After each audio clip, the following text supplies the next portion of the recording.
ಈಗ ಸುಮಾರು 1.5 ಗಂಟೆಗಳ ಕಾಲ ಸಭೆ ಆಗಿರ್ತಕ್ಕಂಥದ್ದು ಸರ್ AICC ಕಚೇರಿಯಲ್ಲಿ ಏನು ಅಜೆಂಡಾ ನೋಡಿ, ಇದು ಸುಮಾರು 4-5 ರಾಜ್ಯಗಳನ್ನ ಸೇರಿಸಿ ಸಭೆಯನ್ನು ಮಾಡಿದ್ರು ಮತ್ತು ಎಲ್ಲ ನಮ್ಮ ವಿಶೇಷವಾಗಿ ಕರ್ನಾಟಕದಲ್ಲಿ ಎಲ್ಲ ನಾವು ಸಚಿವರುಗಳು ಒಂದೊಂದು ಪಾರ್ಲಿಮೆಂಟ್ ಕ್ಷೇತ್ರಕ್ಕೆ ಉಸ್ತುವಾರಿಯನ್ನು ಕೊಟ್ಟಿದ್ದಾರೆ.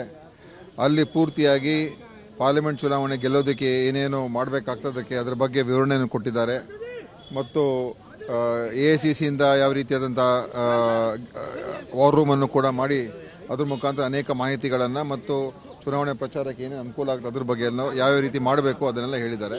ಸೊ ಚುನಾವಣೆಯಲ್ಲಿ ಕಾರ್ಯೋನ್ಮುಖರಾಗಬೇಕು ನಾವೆಲ್ಲರೂ ಮತ್ತು ಅತಿ ಹೆಚ್ಚು ಕ್ಷೇತ್ರಗಳಲ್ಲಿ ನಾವು ಗೆದ್ದು ಬರಬೇಕು ಅಂತ ನಮಗೆಲ್ಲರೂ ಕೂಡ ತಿಳಿಸಿದ್ದಾರೆ.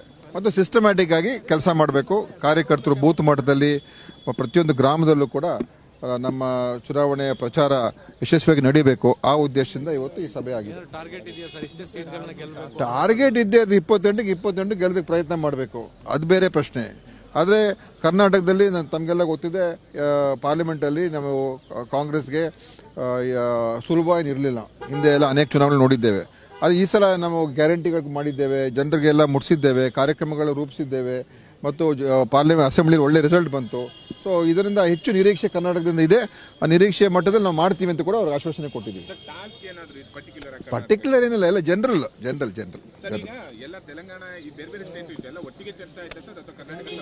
ಇಲ್ಲ, ಎಲ್ಲ ಒಟ್ಟಿಗೆ ಚರ್ಚೆ ಮಾಡೋದು. ಎಲ್ಲ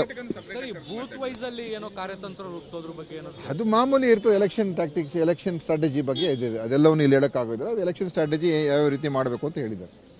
ಆಯ್ತಾ? ಆದಷ್ಟು ಬೇಗ ಅಭ್ಯರ್ಥಿಗಳೆಲ್ಲ ಸೆಲೆಕ್ಟ್ ಆಗಬೇಕು, ಆದಷ್ಟು ಬೇಗ ಆಗಬೇಕು ಅಂತ.